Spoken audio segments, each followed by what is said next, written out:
Welcome, welcome, welcome, my Be Health Empowered family. It is truly a beautiful day. We are back together again here on Excuse Me, Doctor, where we bring you the evidence and the information that you need to make wise health decisions, not just for yourself, but for your family and for your community.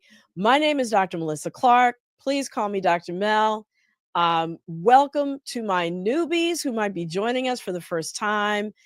If you've not, been with us before, know that we are here to also answer your questions, hear your concerns.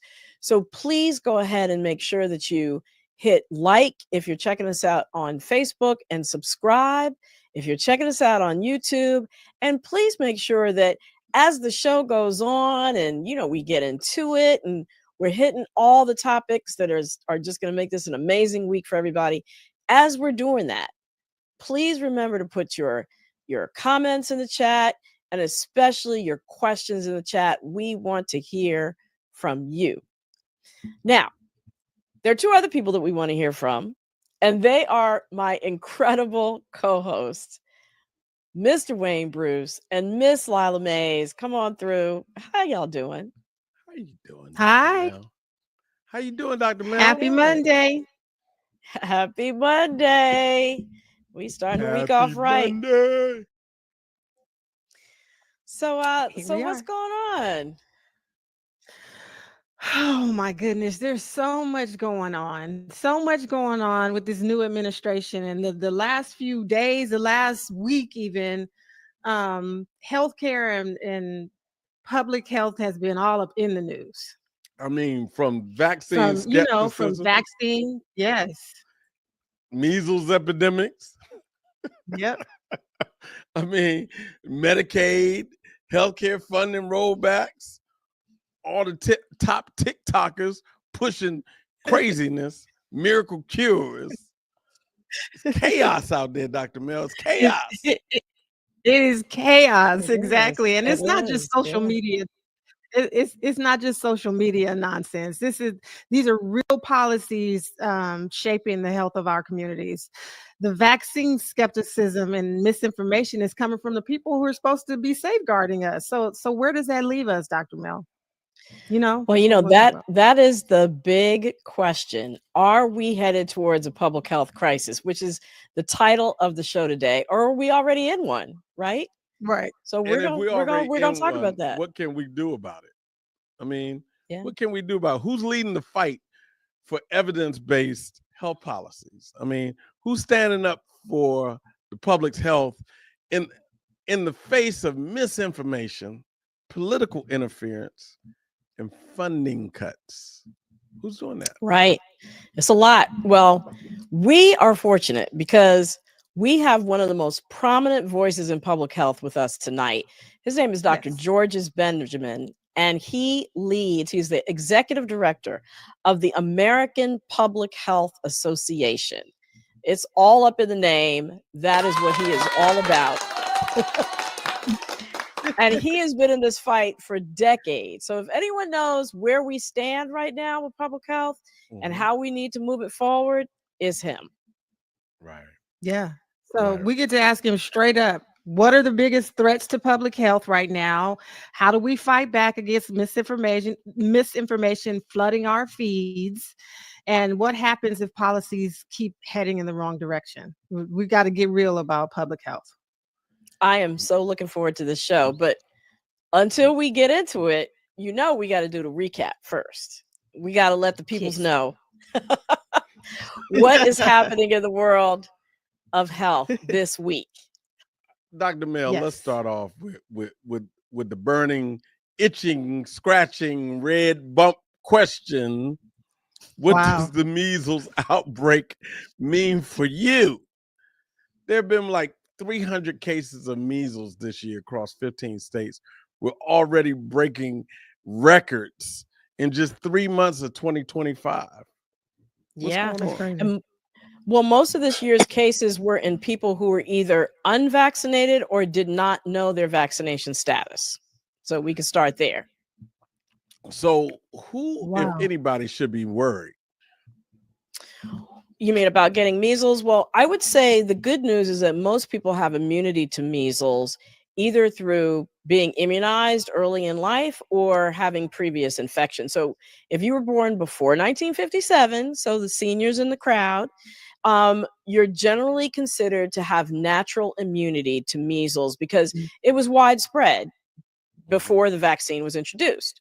After 1957, most people got 2 vaccinations of MMR. So one of those M stands for measles. They were given to children. And basically, if that happened, you were considered fully immunized for life. So no additional vaccination needed. One day I'll tell my vaccination story. We have to. We lost Li's audio, but she was saying we're gonna have to hear it because that's right. That's one of these days. Books. But I hear certain groups may need a dose or 2 of the vaccine. Yeah, sort of like a level up. So there are certain high-risk groups who don't know their measles status. They fall into sort of 3 groups. So if you're a healthcare worker born before 1957 who doesn't have proof of immunity, you should consider getting vaccinated. That's number 1. Healthcare workers. Number 2, if you were born after 1957 and know you were not vaccinated, or you're not sure whether you were vaccinated or whether you're not sure if you had measles, you should get at least 1 MMR shot and get 2 MMR shots at least 28 days apart if you're high risk for exposure and you're in that group. So who are the high risk folks? College students, healthcare workers, international travelers, and women of childbearing age before they could become pregnant. And then the third group, the last group, if you were potentially immunized between 1963 and 1967, so my sort of late boomers, Gen Xers out there, and that was when the first measles vaccine was approved, there were some children who got sort of a version of that vaccine, so the inactivated vaccine, that was a little less effective than the live vaccine, which is used now. So if you know that you got that inactivated vaccine, or you're not sure, you should at least get 1 of the live MMR vaccines. And this is all according to the CDC. The way around all of this, there's a way around all of this. You can actually ask your medical provider to test you to see if you have immunity to measles. It's a simple blood test. Wow. So that you don't have to figure out whether you're in one of these groups or not. You know, if you're pretty sure, if you know for sure you got vaccinated, you don't need to worry about it. But if you're not sure, you fall into one of these groups I mentioned, you can always ask for that test. Oh, that's good to know. Yeah. That's good to know. Hopefully that was as clear as mud. But the bottom line is you can get tested if you're not sure. Yeah. All right. Moving on to number 2. Give blood and you shall receive health. What do we mean here, Dr. Mel? So there was a study that suggested that people who give blood regularly are more likely to have genetic changes in their blood that could cut the risk of developing cancer. So when you donate blood, you have cells in your bone marrow. They're called stem cells. And these stem cells make new blood cells to replace the blood that you donated. So then we hear, I'm sorry, I'm jumping in, Dr. Mel, because we hear so much about stem cell research. So what exactly does it do again? Yep. So these stem cells, consider them sort of the cells that then turn into all the different kinds of cells you have in your body. A hair cell, a heart cell, a pancreas cell, a blood cell. So you have stem cells in your bones that their only job is to make more blood cells, all the different kinds of blood cells that you have. So when you give blood, that blood needs to be replaced. Your body automatically knows, hey, wait a minute, I need to replace. So let me ramp up production. So what happens is stem cells naturally develop change when they age. which increases the risk of diseases such as cancer developing. But they see that of the people that donate blood, 50% of them versus only 30% of the people who infrequently donate blood have changes in their stem cells, which were protective against developing leukemia, which is a certain kind of blood cancer. So in other words, if you give blood, you're more likely to have stem cells that are healthy and don't turn into cancer cells later, is the bottom line. There's a lot of more work that needs to be done to research this, but I think it's reassuring for those people that do give blood frequently that you might actually be getting more than you give. So just a shout out to the blood donors out there. Okay. All right. And moving right along here, it's time to tap that. Time to tap into your tap water is what we're saying here. Correct. There you have it. There's been a lot of stories in the news about plastics in the body, and so, Dr. Mill, is that something we should be concerned about? Well, it's turning out that it is something we probably need to be concerned about. A recent study found that the human brain contains about a spoonful worth of plastics. That's not normal. And they found that people in their study who were diagnosed with dementia had up to 10 times more of these little microplastic particles present in their brain as compared to those people who did not have dementia. They also found that the amount of these microplastics has been increasing over time. So as they studied more and more brains, they saw a 50% increase in the brain of plastics in the brain samples collected over the last 8 years compared to the ones collected before 8 years ago. Which, if you kind of think about the last 8 years, people have really upped their drinking of bottled water and potentially other sources of exposure to microplastics. Wow. We can't do nothing no more. I was just gonna say that, Wayne. It's always something, huh? Well, if you think about it, drink a bottle of water. If you think about it, what I have always tried to avoid doing is leaving my plastic bottle in the hot car, because then the plastics are gonna melt into the water and leach into the water. But you don't know what happened to that bottle of water before it got to you, right? Just getting to you. Probably it heated up and cooled down and heated up multiple times. So they store them on a truck. You're right, exactly. So researchers really believe that changing from bottled water to tap water might be a way to reduce the intake of microplastics, decrease the intake at least tenfold. So at least the researchers in the study are really suggesting that people switch back to filtered tap water versus bottled water. Dr. Mill, I have up my hand. My hand. I know I'm interrupting the show. I know I'm blocking the flow of the show. What if you live in Flint? You going to drink that tap water? What if you live in Jackson, Mississippi? Those are public health crises. They are. And I think that there are filtered, water filters that can help to address that, which is why I said drink filtered water, tap water, as opposed to bottled water. I'm going to stop talking. Yeah. All right. Because it is time for the weekly debunk. Stopping misinformation in its tracks. This text I got from Bernice Bamalam. Bernice Bamalam says, doctors don't have a cure for autism, but I heard that bleach enemas can cure autistic kids for sure. I don't know about that. Excuse me, Dr. Mel, is that true?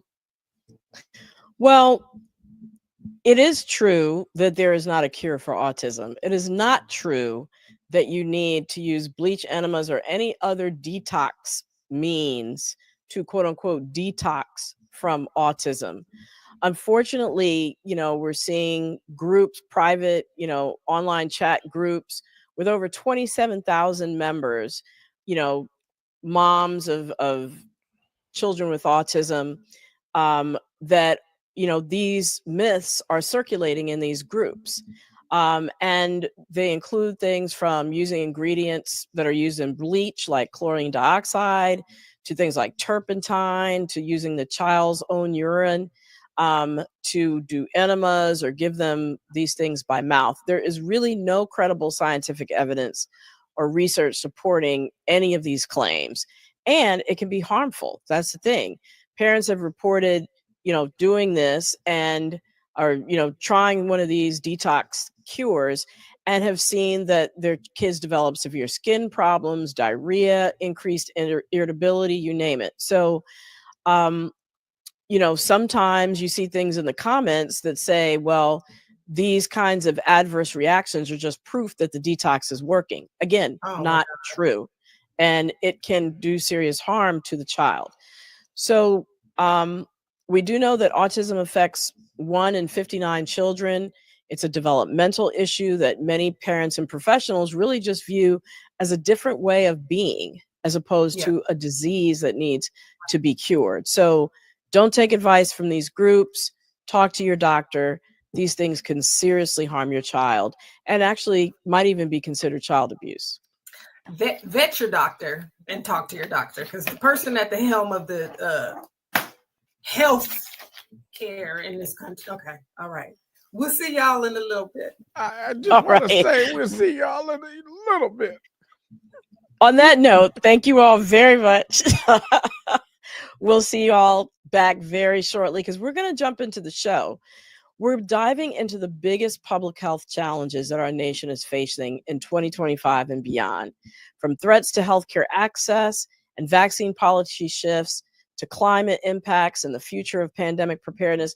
We are going to cover it all. There is a lot of stake. There's a lot at stake.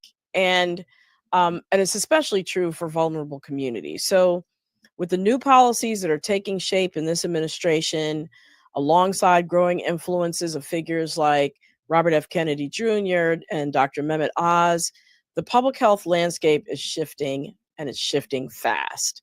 So to help us break it all down, we are honored to have one of the nation's top public health leaders with us. His name is Dr. Georges Benjamin. He is the executive director of the American Public Health Association. He spent decades at the forefront of public health policy, advocating for evidence-based solutions to keep us as Americans healthy. So we're going to get his expert insights today. And Dr.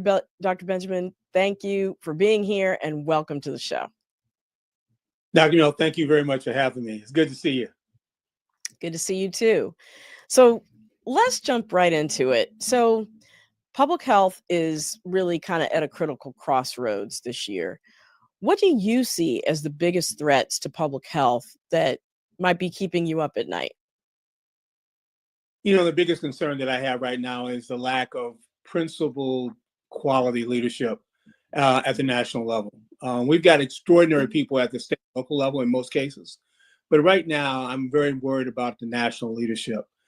We've seen over the last several weeks the amount of misinformation and disinformation that's been articulated by our current health secretary. The fact that they're not using the experts that they really have in the Department of Health and Human Services to engage with the public and to give us good information. So right now, that is my biggest concern, is the lack of leadership and the amount of bad information that's out there. That's not evidence-based, it's not science-based. Well, thank you for breaking that down. We're about 2 months into this new administration's policies. How would you describe the direction that public health is headed in under President Trump's leadership? Yeah, so far as the word is chaos, dysfunctional chaos. And it's not just that, we worked with the Trump administration in the last time President Trump was in order. I tell you, there were lots of adults in the room. Somehow those adults that are not there. And, bad things are happening. And again, misinformation. I'll give you something that just came across the wires today, where Elon Musk said has died because of the cuts at USAID. USAID is the nation's international organization.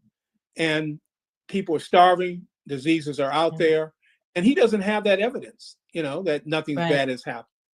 But things like that, Hazel's case that we're having in this country is a big problem. Yeah. And if you're not a public health expert, you don't understand the gravity of the situation, the risks around the corner of defunding agencies like USAID or the CDC. And so I perfectly hear you. You mentioned the Secretary of HHS, but now we're actually seeing Dr. Mehmet Oz, who's in confirmation hearings to serve as the head of the Centers for Medicare and Medicaid Services, which oversees Medicaid, which is, many low-income and disabled Americans, pregnant women get their insurance through Medicaid. They also oversee Medicare, primarily seniors. And then they also oversee the Affordable Care Act, also known as Obamacare, which is primarily helping self-employed as well as low-income working Americans. So together, these programs provide health insurance for roughly half of the United States population. So let's start off with the Affordable Care Act. What's happening with the Affordable Care Act under the current administration? What are some of the threats that you think we need to be aware of? Well, the current administration has done several things. Number one, they've already reduced funding for the outreach workers that have been working to get people into the program. So that's the first thing, trying to get people actually covered and insured. Secondly, they are planning to dramatically cut the program for the subsidies for the health exchanges.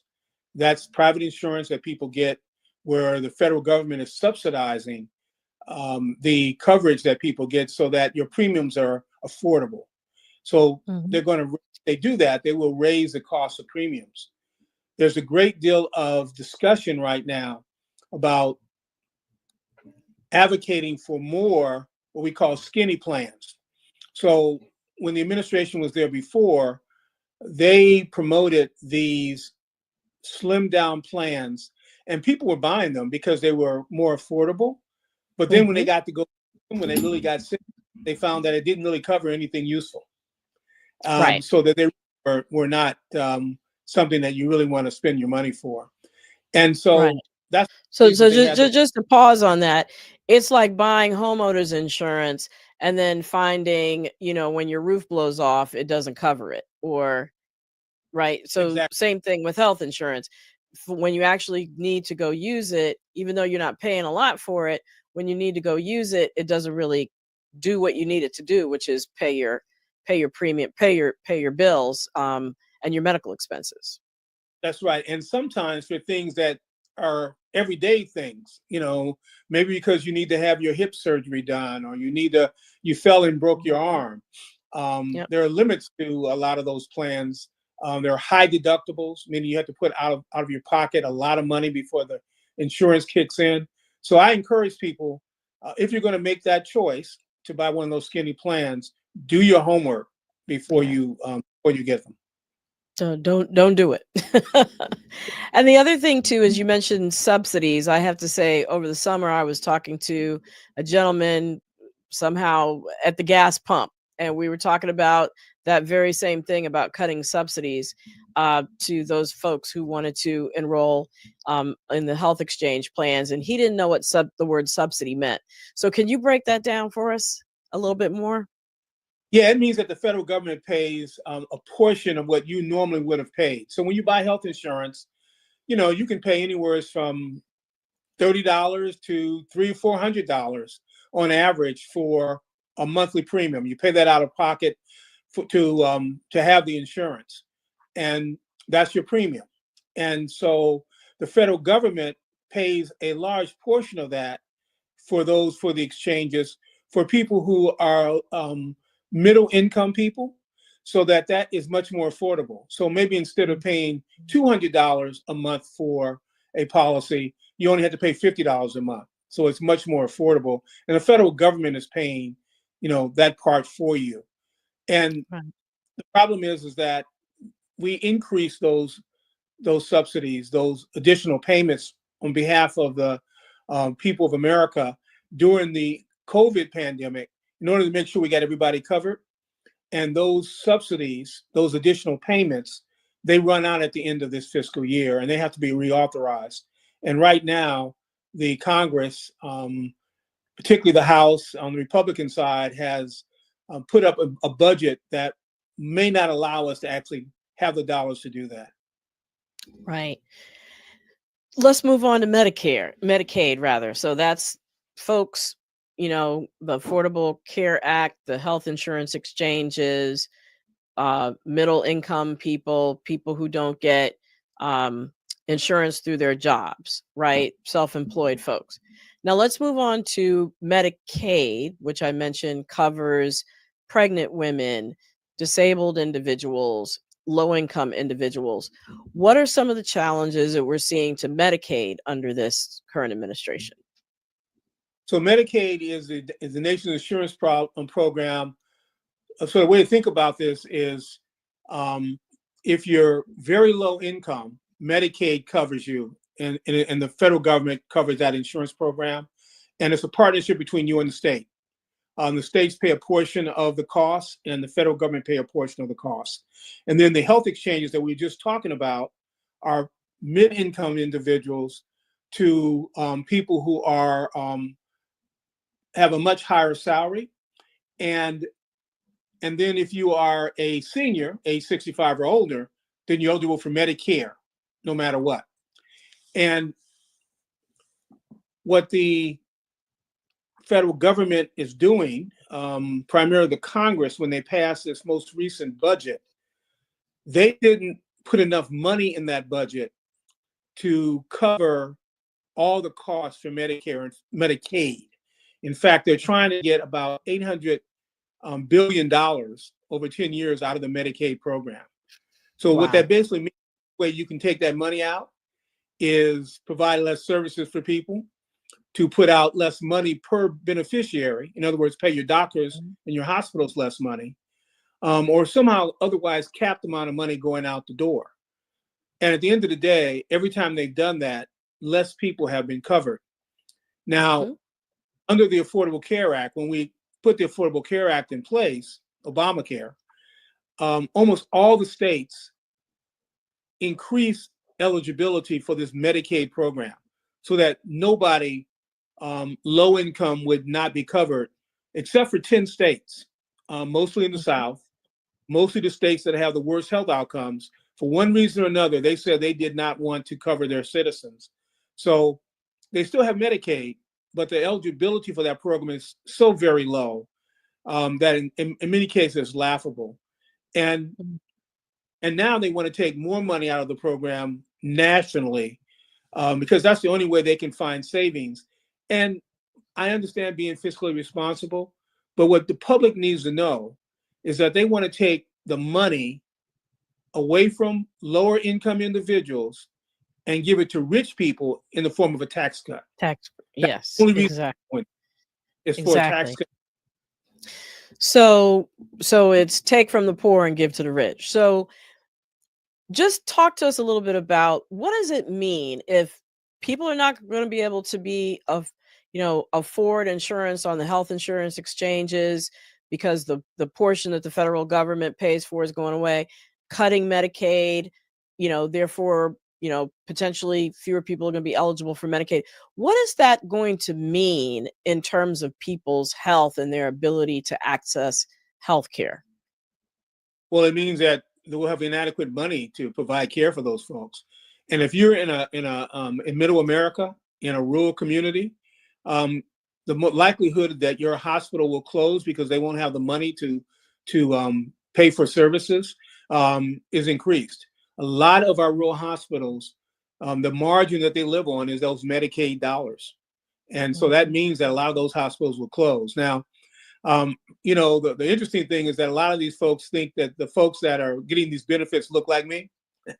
But they're all folks. They're folks, African American, they're white, Latinos, they're lower income white Americans in rural America, they're farmers who are benefiting. They're military people. We have military folks whose families are so low income that they may very well need these coverage if they don't have access to a military hospital in their community that has the services. So some of them are on Medicaid.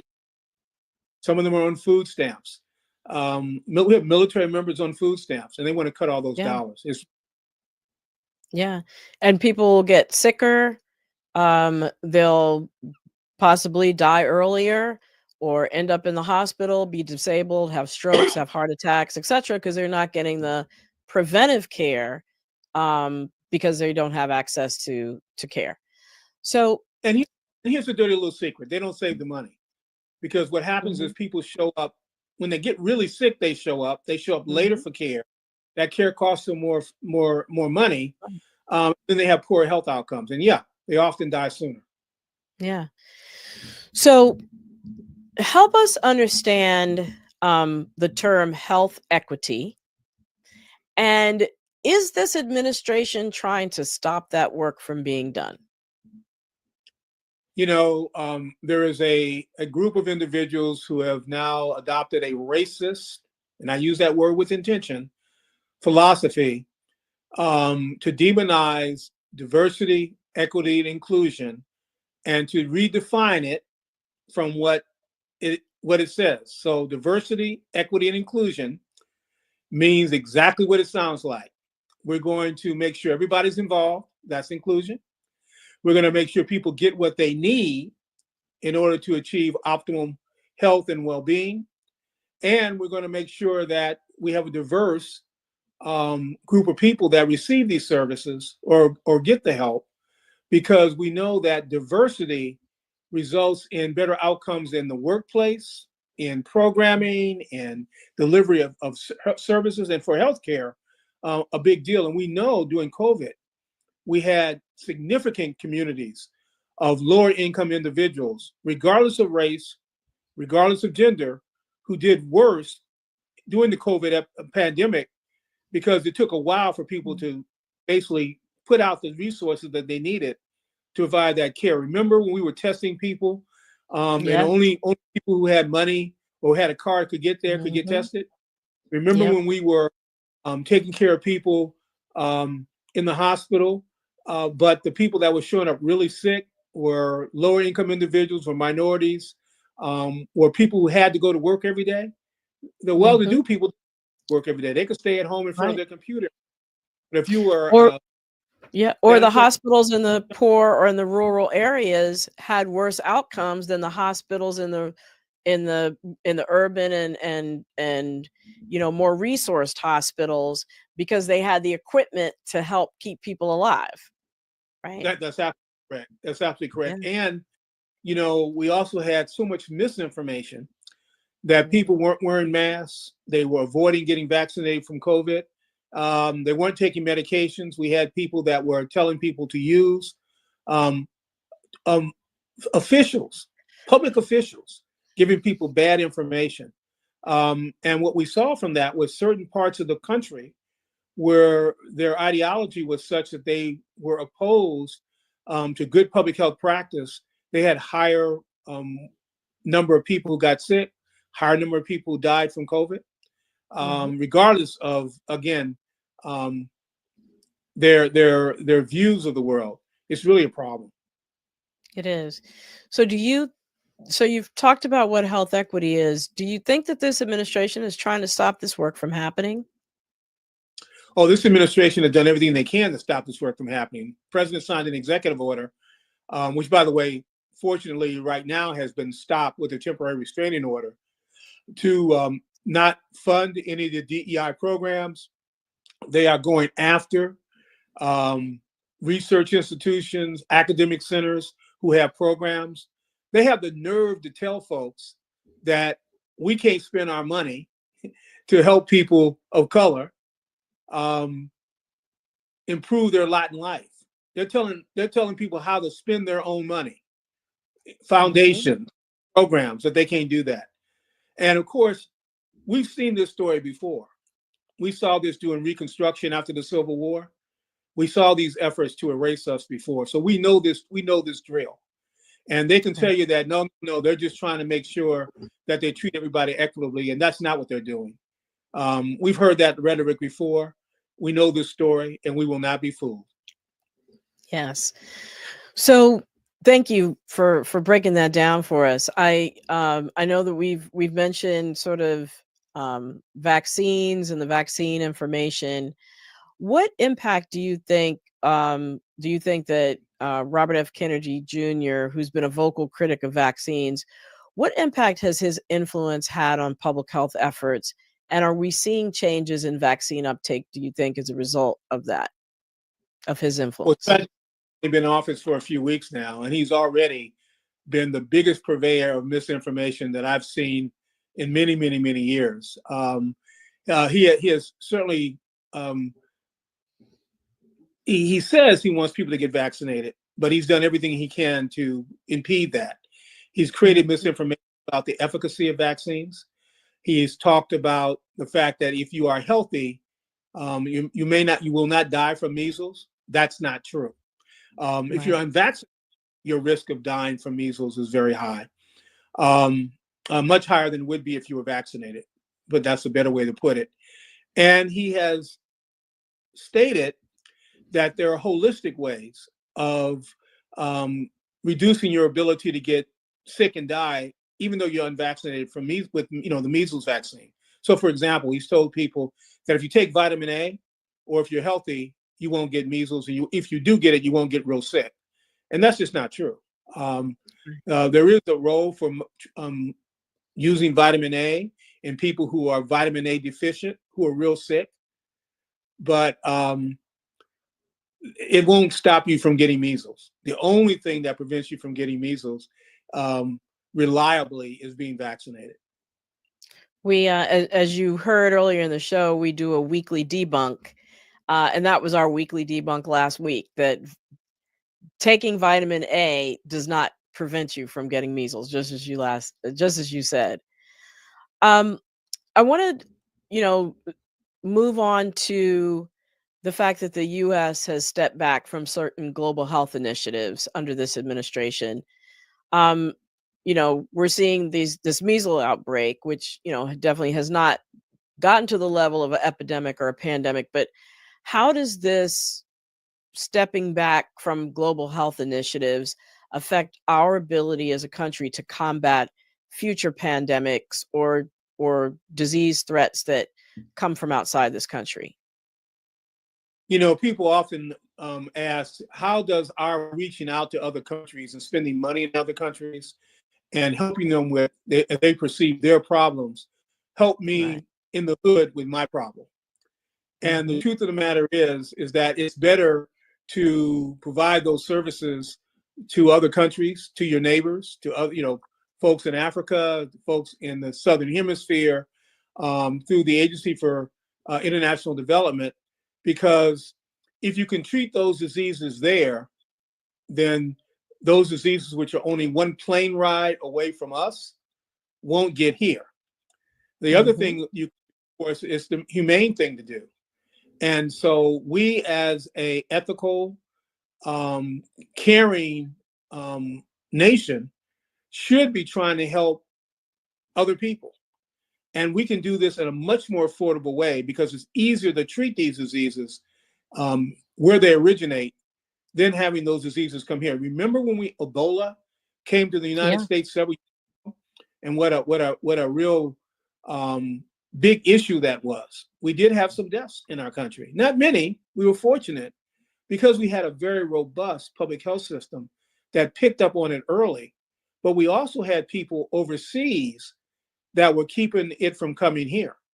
And we have lots of viruses. I mean, COVID is another example of a virus that, came from outside the United States and came here. And quite frankly, had we not had some forward-leaning engagement with the World Health Organization, despite the argument we often have with China, if we have not been working collaboratively with those countries, it would have been worse here. Right. And we already know millions of people died from COVID. So, well, I can't believe that it's already time to start taking questions and comments from the audience. I still had a bunch more questions, but I want to make sure that we get them in. So Lila and Wayne, come on back. Let us know what's going on in the chat and in the audience, what you're seeing out there.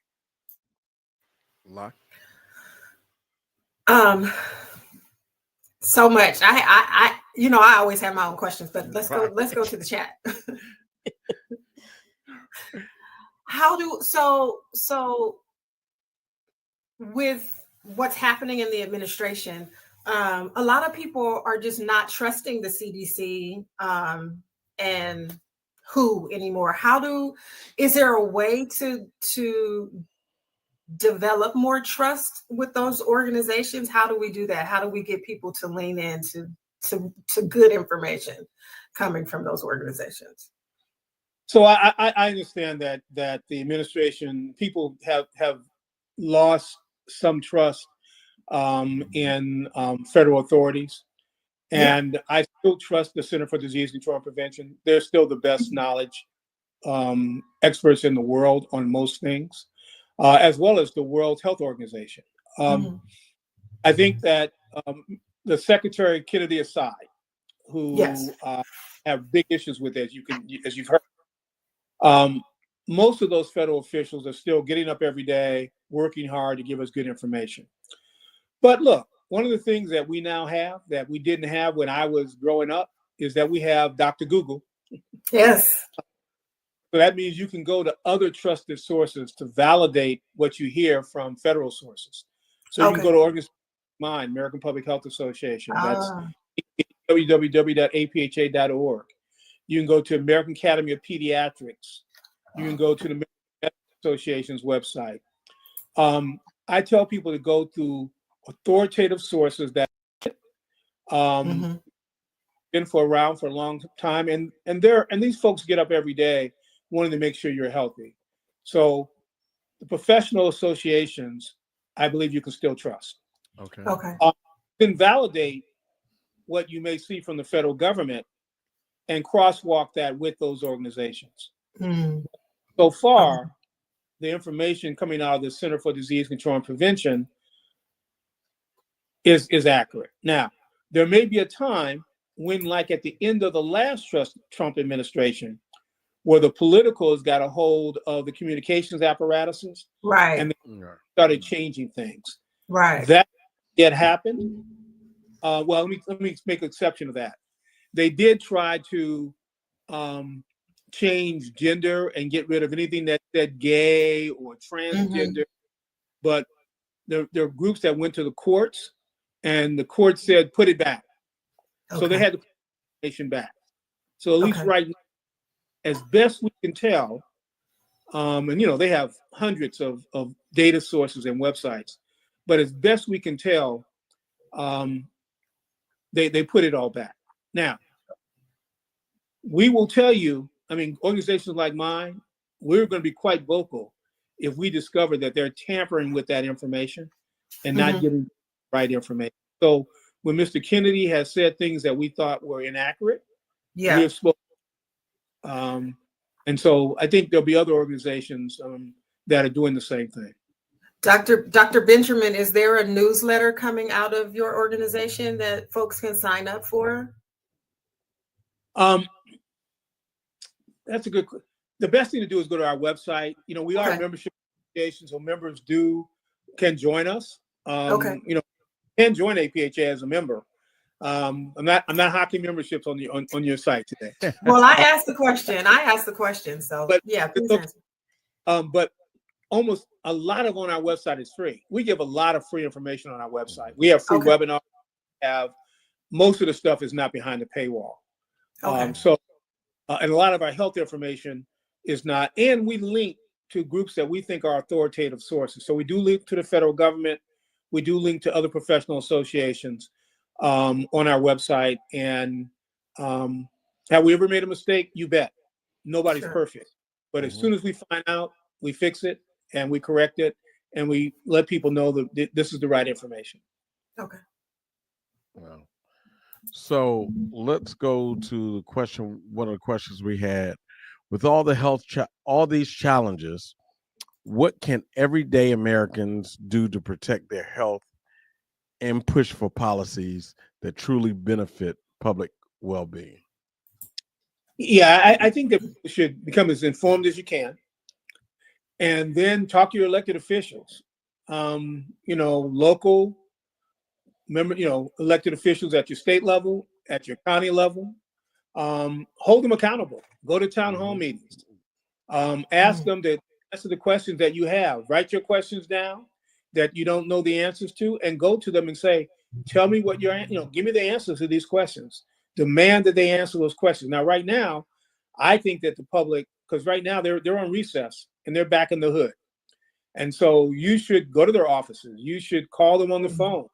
You should do your homework and write a letter and give them your views. I just encourage you to make sure that the answers that you have are things you truly believe. I'm not going to tell you what to believe, but I am going to tell you do your homework and then share with them, because they work for us. Right. They work for us, and Right. we need to be accountable. And by the way, in my organization, we go up on the Hill all the time and we talk to them, and they hear us. They know exactly what I'm going to say when I walk in the door. I'm going to tell them all the health things that I think and what I think are the best way to do things. But you're a constituent. When you go in there, they got to listen.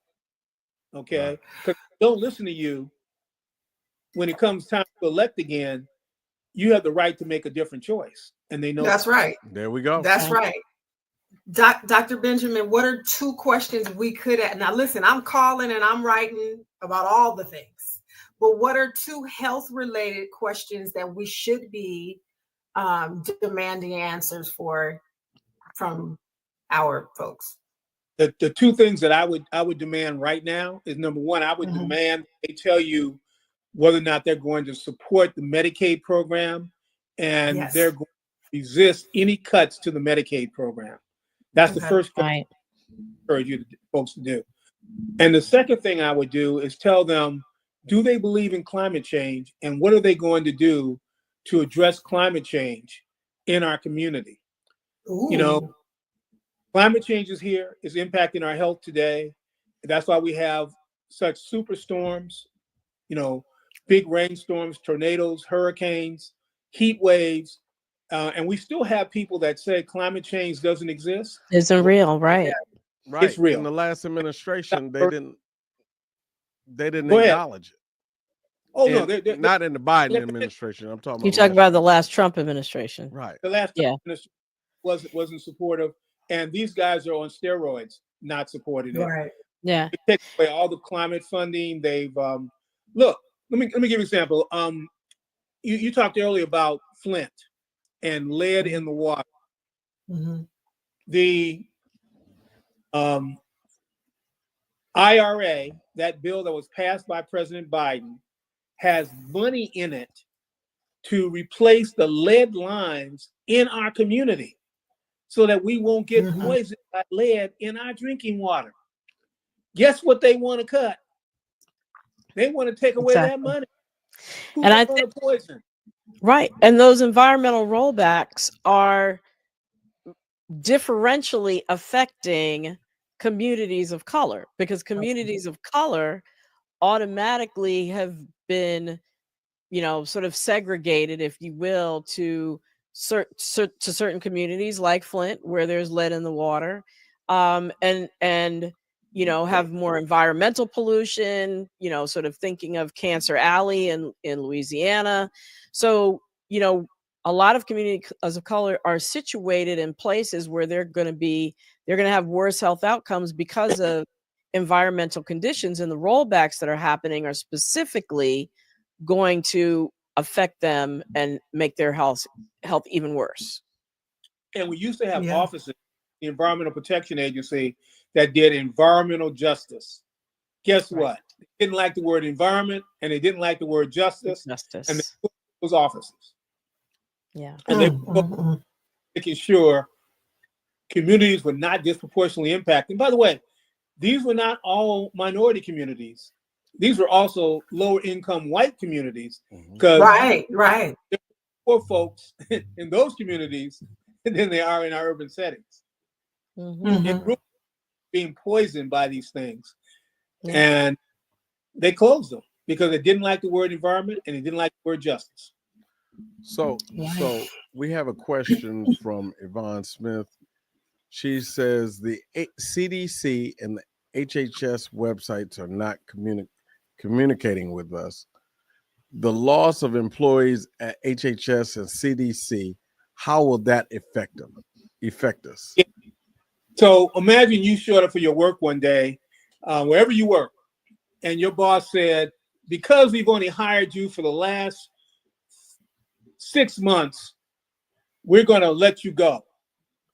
And you've been doing stellar work. You got these evaluations that said you walk on water, and then they give you a sheet of paper saying we're firing you for unsatisfactory performance. How would you feel? Yeah. That's what they just did to these federal workers. All the probation employees, all the people that have only been on the job for a short period of time. And one of the quirks in the federal government is that if you move to a different job, a promotion, you also go into a probationary period. Right. Okay. So all those people. Fire them. And so again, court order made them bring those people back. But they've told these folks, I don't care where you were during COVID, you moved out of state, you got to show back up to work. By the way, they gave these people 24, 48 hours to move back across the country. And they're looking to do a mass firing of folks. And you've seen this seesaw stuff where they're don't know who they fired, and so they're having to bring them back because they're firing the wrong people. I don't know if there are any of the right people to fire, but they're people, air traffic controllers, security, people that manage our weapons. In CDC, they tried to fire the EIS officers. Let me tell you who they are. They're called the Epidemiology Intelligence Service. They're the expert disease detectives. It was like firing a class of Navy SEALs. These are the experts in disease detectives going through school at CDC. They try to get rid of all of them. Can you believe that? Which means that if we had another epidemic or pandemic knocking on our door, we wouldn't even know. You wouldn't know. And what you may not know is that a lot of these folks, CDC gives 70% of its money out to local communities, helps fund half of the funds in most of your state and local health departments, okay? But they also give indirect support. So a lot of those people they were firing were working in the hood in our communities for our state. And guess what happens when those people go away? If you need to work, then your local taxes have to go up in order to pay for providing those services through your state and local government. So what they're doing is cutting the federal dollars, cost shifting to the locals, and then they're saying we're going to give you a tax cut. We're not going to give you a tax cut. They're going to give it to the rich people. Right. And then local, in order to get the same level of service, local people are going to have to pay more taxes to the local and state government. That's exactly right. These guys are scamming. Don't you know? And you would think that our nation would be above this, but we've let a bunch of shysters into the big house, and now we've got to deal with them, and that means we've got to make sure they follow the law. We've got to make sure it's transparent. We got to make it visible what we're doing, and got to hold them. Yeah. So I do have a question. We've talked about a lot of challenges. Do you have, or is there anything that gives you hope for the future of public health? I get to be the naysayer, but I also get to be the hopeful guy. Look, the American Public Association, we've been around for 150 plus years. We've been around since 1870. Wow. And we've seen real challenges, right? 1872 means that we were established shortly after the Civil War. and we have seen this nation grow. There isn't a health issue that has not been debated on the floor of our governing council, which is our governing body at the American Public Health Association. We debated the birth certificates, whether we should have birth certificates in our nation. We debated whether or not we should have clean air, clean water, those acts that were eventually passed by Congress. We debated the Affordable Care Act. We have every argument in health has been talked about and engaged at APHA. We're not going anywhere. We're looking for our next 150 years. And we have seen every game, political game, legislative game that anyone has ever tried to perpetuate on the American people. We've also worked collaboratively with people that we vigorously disagree with on things in which we can work together. So Mr. Kennedy says he wants to make sure that we have healthy foods for all of our kids. We're on board. But that means that we have to make sure that kids that are food insecure have access to food. Right. And then you see them in school. We got to make sure they have school lunches, and then it's nutrition. We got without using the word equity. Right. We still got to do that. No, we're going to use the word equity in doing that. Yes. We are not going to allow them to redefine diversity, equity, and inclusion, because the English language is a beautiful language, and we need to use every word, including racist. Okay. We need to make sure that we're using all the words in our vocabulary and call them as we see them. And I know people are afraid, but if you give them power, they will take it. Yeah. Only power they have is a power that we give them. They work for us. Wow. Well, on that note, I am hopeful having this conversation with you. I think we've heard some concrete things that we can do, concrete questions that we can ask around Medicaid, around climate change, around protecting vulnerable communities, that we can make sure that we are asking our Congress people and making them and keeping them accountable. We're looking forward to another successful 150 years for the American Public Health Association, but more importantly, the public health of our nation. So thank you, Dr. Georges Benjamin, for being here. We really appreciate you. Thank you, of course, Lala and Wayne. Y'all are incredible co-hosts.